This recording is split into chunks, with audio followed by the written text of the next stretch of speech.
What is going on, everybody? Today we're looking at a McFarlane Toys DC Multiverse wave of figures I've just kind of thrown here together. So first in the front here, we have kind of like a little Batman wave, so we have all Batman characters. So first off, we have the Riddler, one of my favorite villains of Batman. I know he's real cheesy and stuff, but always one of my favorite villains, so this Riddler looks awesome.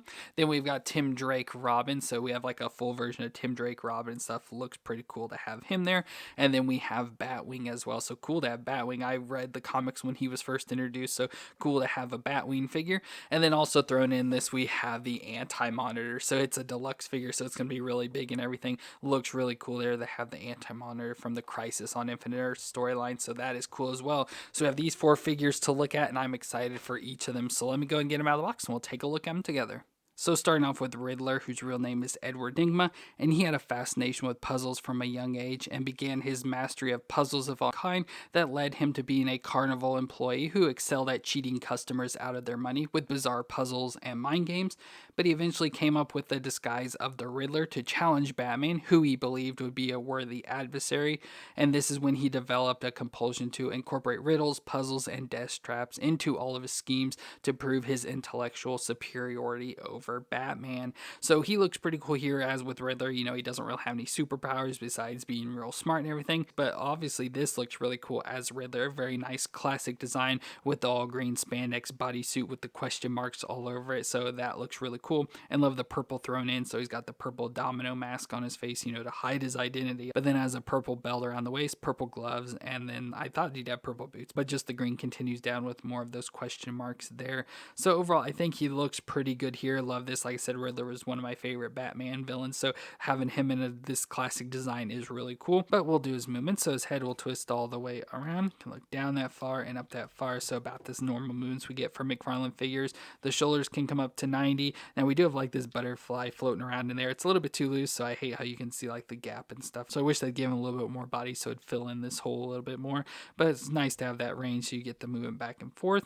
Then we get a bicep twist and the double elbow joint. That some of these joints are pretty stiff on him, but can bend pretty much all the way up on itself with the wrist that'll twist around and then flex at the joint, so it's back and forth there. And these gauntlet pieces do twist around, so you can sort of move them however you want them with the design and stuff. But then we go to the ab crunch, so he has ab crunch right in the middle, so crunch back and forth and twist all the way around. Then he has a little bit of a crunch at the waist, so crunch there and twist all the way around. Then we get the hips that can come up not far from 90, and then out to the side you can pretty much do the splits. Very little thigh twist up in there, but a double knee joint that can bend up that far to the back, so isn't too bad. And then we get the foot that can rock back and forth and twist side to side with the toe joint on the end. So your standard McFarlane joint, so nothing out of the ordinary or even better movements or anything, just the standard movements. Now what's weird about this Riddler is that he does come with a lot of accessories, mostly hand accessories. Usually we maybe get one set of extra hands, but he actually comes with a number of them. So first we get a set of fists there, so we get a set of fists. Of course he has a splayed out hand and a grip hand there already. And then we get another set of hands, so we get a hand with like a trigger finger and a more open hand once again for the opposites. And then finally he comes with a hand that's got like a gun hand, so since they can't give guns or whatever, they do this. Got the gun made of the hand design and then a thumbs up as well, so that's pretty interesting that he's got all those different hands. Don't really know why, but he does have them. And then he of course comes with his classic question mark cane, so it looks pretty cool there with that design all in the gold, so we can definitely put this into his hand. So there, Riddler is ready to take on Batman now with his next puzzle. As usual, these also come with the McFarlane stand, so you know, help stabilize them. And finally he comes with a card as well, so nice classic picture of the Riddler there. I like how he's got like cards. But if we look on the back, of course, Edward Nygma, and he has a story, but it's a little bit different. It's more of a more modern story of Riddler with his origins. But it says Edward Nygma found his ticket to the big time as an employee of Wayne Industries, securing the role of advisor to Philip Kane, Bruce Wayne's uncle, who ran the Wayne Corporation when Bruce left to train to become Batman. Nygma began plotting his takeover of the city, an expert strategist with genius level knowledge of history. It was not long before Nygma adopted the disguise of supervillain, calling himself the Riddler. So that's more of a more modern origin of him, but definitely love him in this classic design and everything. Of course, like I said, love the old classic like Riddler design like this, so this is really a cool figure. And of course, for just comparison, we have the game version of Riddler, so definitely prefer this newer like classic looking design compared to this game one. But like I said, I like the Riddler, so having this figure is just really cool, so I absolutely love it. And then we have the Tim Drake version of Robin, who attended a circus as a young child where he witnessed the death of the Flying Graysons, and years later he caught Batman and Robin in action against the Penguin and recognized Robin's maneuvers, and that's when he realized that Robin was actually Dick Grayson, and with Dick Grayson being the ward of Bruce Wayne, that must mean Bruce Wayne was Batman. So he would then follow around the dynamic duo for years, and following the death of Jason Todd, Tim tried to convince Batman that he needed a new Robin, and when Two-Face captured Batman and Nightwing, Tim donned a Robin costume to save them, and he would then go through several months of training by Alfred and Batman to become the third Robin. And Tim Drake is a master detective, martial artist, and tactician. So this looks pretty cool. This is our third version of Tim Drake Robin, but this is like his classic first appearance design where he wore a black cape with yellow on the inside. He wore the red, green, and yellow outfit design with an armored tunic and a shuriken R that he could use. Of course, the green domino mask with a utility belt, green leggings, and tabby style shoes. So he's got the toe shoes there. Of course, this is the exact same figure design we had with our last version of the Tim Drake Robin, just obviously in different colors, and I'll show you those comparisons. But overall, I think he looks pretty good. This is definitely probably my favorite version of him just because he looks more like that classic Robin. But then the other designs are pretty good as well because, you know, that's how I always recognize Tim Drake. But like I said, I really like this design just because of the colors. But we'll do the movements. So the head twist all the way around. Can look down that far and up that far. So not the best movements in the neck, mostly up for this one. But I just feel there's a lot with this collar piece around the neck and stuff. So kind of moves that. Then we get the shoulders that come up to 90 with that butterfly joint there and rotate around. We get a bicep twist there at the bottom of the sleeve and the double elbow joint that can bend all the way up on itself there. Wrist will twist around and hinge up and down. Then we go to the ab crunch in the middle there so he can crunch back and forth a little and twist around. And then of course crunch at the waist and twist around there. Then we got the hips that can come up to 90 and out to the side to do the splits. Pretty much no thigh twist, but a double knee joint that bends up that far to the back. Again, is but over kicking it actually. Then we get the foot that'll flex back and forth, twist side to side, and have a toe joint on the end. So like I said, it's the exact same Robin figure that we've had before, so nothing really new there, just obviously in the different colors this time. Now for accessories, he of course comes with his bow staff, which is kind of classic for Tim Drake Robin. So he has the collapsible bow staff, so we can take and put this into his hands. So there he's got the bow staff. He also comes with a battering, so we get that more modern style design of battering there, which looks pretty cool. And then of course we get the base to put him on. So that is all pretty cool for Tim Drake. But as I said, we do have those older versions as well. So we have this version of Tim Drake. Like I said, it's pretty much the exact same figure, just everything all over except for the color. So it's got that more modern design with the reds and yellows and stuff. But then the cape also looks to be a little bit different as well. Yeah, with this one's more of a flat cape compared to the spiky cape. So they did switch the capes out at least. And then we have the Red Robin version as well. So we have 3 different versions of Tim Drake so far. And like I said, I definitely think this new one is probably my favorite out of all 3. And finally, we have his cards. So there's a nice picture of Batman and Robin there with Robin from Robin Reborn. And on the back, his real name, Timothy Jackson Drake. It says, growing up in Gotham City can be complicated, especially when you're a kid who's obsessed with Batman and Robin. After he deduced the identities of Bruce Wayne and Dick Grayson, a self-made hero in every sense of the word, Tim took on the role of Robin after attempting to convince Dick Grayson to become Batman's sidekick again following the death of Jason Todd. In Tim's mind, Batman needed a Robin to stay true to himself and his mission. Although Tim didn't intend to take up the mantle himself, he was more than happy to do what needed to be done. So there's a good explanation and backstory for Robin there. So overall, a pretty cool figure, like I said, and definitely my favorite version of the Tim Drake Robin so far. But it's just, you know, Robin design, so nothing really new or out of the ordinary. And next up, we've got Batwing, whose real name is David Zavimbi, and he and his brother Isaac were raised as children soldiers in the Army of the Dawn. But when Isaac rebelled against General Kita, he was killed, and David made the escape to an orphanage where he was reformed from being a mass murderer, and later in life he became a police officer in Tanasha, where he met Batman and was offered to join Batman Incorporated and given a suit of armor to become Batwing as the Batman of Africa. So he looks pretty cool here in his Batwing suit. Now, at the time this came out, I believe this was with the New 52. I was reading his comics, like had the comics and stuff and read it and really enjoyed it. So it's cool to have him in an action figure now. But we have this suit that's pretty much an all armored like Batman suit. As I said, it's electrically powered, so it's all, you know, mechanical and everything. So it looks pretty cool. It's all silver, so it's kind of like lackluster, not that cool or anything. But it's got a lot of silver, and it's got the silver that comes up and around his head. I love how you can still see like his head design and stuff in there. It's not completely covered, but still has the ears, you know, for the bat and all that. So that looks pretty cool there. And then it comes down with the bat on his chest. He's got the big armor sections, up on his arms running down. It almost looks like Cyborg just with the amount of metal and stuff that's all over him. But otherwise, it's just, just an all shiny great armor. But then he has the backpack with wings on it as well. So I love these black metal wings that you can actually fold up and stuff. So there he's got the bat wings and stuff and can fly around. And then it's got the backpack like a jetpack and stuff. So it can, propel him and everything. So he can actually fly around since he's in Africa. So not a lot of tall buildings and stuff to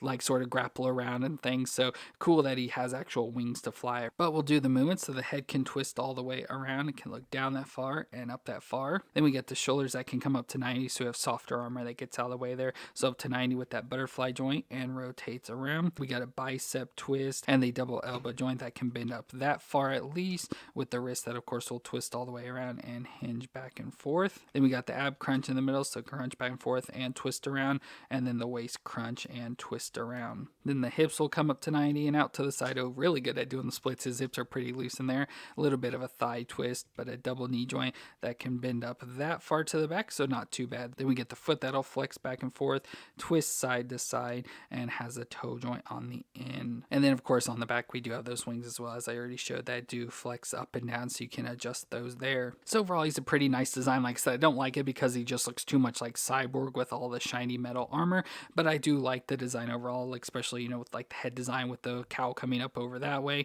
and then the bat wings on the back and stuff. I think is really cool. For accessories, all we really do is get some effects. So first we have an effect that goes into the jetpack on the back. So we have this that we can pop in the back, so it adds a little flame there, so as he's like sort of flying around and stuff, sort of propels him, so that's pretty cool. And then we also get some effects for his feet, so we have like these flame effects we can take and slide in. So there he's got those, so he has like propulsions in his feet now as well, so he can be flying around there, which is pretty cool with both the wings and then the flames coming out of his feet. So that is pretty cool. Of course I feel we need a flight stand or something to put him on, and they didn't give us one, but yeah, we have all that stuff now, which is cool. But we'll definitely just pop these off so we can stand them. Of course, as usual, we get the base we can put them on, and finally we have a card. So there's a picture of him, which I actually feel that kind of looks like the Lucas Fox version, because it doesn't look like this version of Batwing. This one looks like it has more of the black suit, so not sure what's going on there. But on the back we have David Zavimbe. It says David Zavimbe was born in Tunisia, a city in the Democratic Republic of Congo. David and his brother Isaac were drafted as child soldiers and forced into combat among local warring factions. During one mission, the brothers refused orders of killing innocent people. To protect David, Isaac attacked their leader, General Kita, and was slain. David fled before he eventually returned to capture Kita, delivering him to the enemy base and renouncing his own life as a soldier. Soon after becoming a Tunisia officer, David was approached by Batman to join Batman Incorporated to carry on the legacy of the Dark Knight in the most tumultuous region of the Earth. So there's a much better backstory for David there. So overall, pretty cool figure. Like I said, don't like it as much because he, like I said, looks like Cyborg, but definitely love like the wings and everything about it with those effects and everything. I think it looks pretty cool there. So definitely a cool figure to add to our collection. And our final figure here today is Anti-Monitor, which is a mega fig, so it's going to be huge here.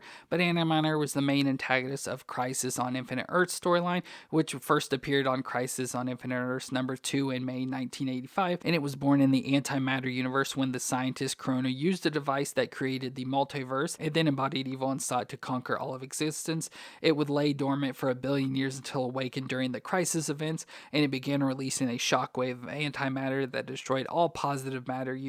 So Monitor assembled a team of heroes to fight against Anti-Monitor, ending with Superman punching Anti-Monitor into a star and killing it. But if you didn't know, the Crisis on Infinite Earths event served as a way for DC to bring all of their characters into one universe to streamline all of their storylines, because they had characters just going off in all different directions in universes, so this brought them all together. And Anti-Monitor itself has superhuman strength and durability, as well as antimatter manipulation, cosmic powers, reality warping, size manipulation, energy manipulation and absorption, construct creation, and is immortal. So overall looks pretty good here. This nice awesome classic design of the Anti-Monitor, so that's really cool there, with the nice mostly all silver body, but then has the yellow and blue details all around and stuff. With the head, I like how it's got like the glowing yellow eyes, the crazy teeth in there, and then just all the tubing and stuff, so tubes that go all the way around the back into the backpack there, tubings from the shoulders down to the forearms, tubing around the midsection and the waist, tubings from the legs all the way down to the boots there.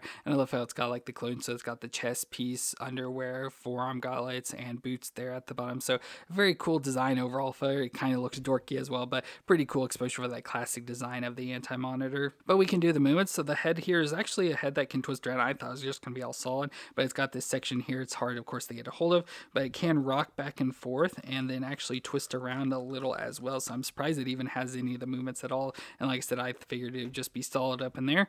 But then we get the shoulders that can come up at least that far, just over 45, and rotate around within there. We get a bicep twist and the double elbow joint, which I feel is a little stiff on these figures, but can bend up at least that far, so almost all the way up on itself. And the wrist will twist around and hinge back and forth. So there it is. So it can hinge back and forth there. Then we go to the ab crunch in the middle, so it can crunch back and forth and twist all the way around, and then waist crunch and twist around there as well. Then we get the hips that can come up that far and out to the side, a little bit of a thigh twist in there, the double knee joint that can bend up that far to the back, so pretty much can kick his own butt. And then we get the foot that'll flex back and forth, twist side to side just very little, and has the toe joint on the end. So even though it's a bigger figure, it has pretty much the exact same movements as all of the other figures, so nothing surprising there, just the more limitations with the head just because of that design. Now accessory wise, the only thing it comes with is the stand, which we don't really need because he stands up pretty good with the big feet he's got. And then of course we have his card as well, so there's a nice picture of the Crisis on Infinite Earth story with all our heroes fighting against the large Anti-Monitor. But on the back we have the story, so his real name is Mobius. Now this is a more modern take, like with the more recent year storyline, and it says on a distant planet Quard many years ago, a being named Mobius built a sophisticated device called the Mobius chair. Mobius attempted to view the source of the antimatter universe, hoping to discover what sparked its creation. What he found was the anti-life equation, an infinite truth the tyrant Darkseid had spent a lifetime trying to locate. The equation merged with Mobius, transforming him into an immensely powerful Anti-Monitor. The Anti-Monitor became a destroyer, traveling from one universe to the next, consuming worlds. He caused the crisis on Infinite Earths, destroying the multiverse, an event only few can recall. So like I said, that's more of a more modern take with Mobius and stuff, but either way it still looks really cool, and that is, like I said, that's a classic design of Anti-Monitor and stuff. So this figure is just really cool, especially with how big it is. Well, that's going to be it for this McFarlane Toys DC Multiverse wave, where we kind of had a little Batman wave in front here with the Riddler, Tim Drake, Robin, and Batwing. So pretty cool to have all three of those figures to add in with our Bat collection now. And then also the Mega Fig of Anti-Monitor there in the background, so you can just see how big he is. He's not like completely huge, you know, just a few inch difference between them, but it's still cool that he's as big as he is back there.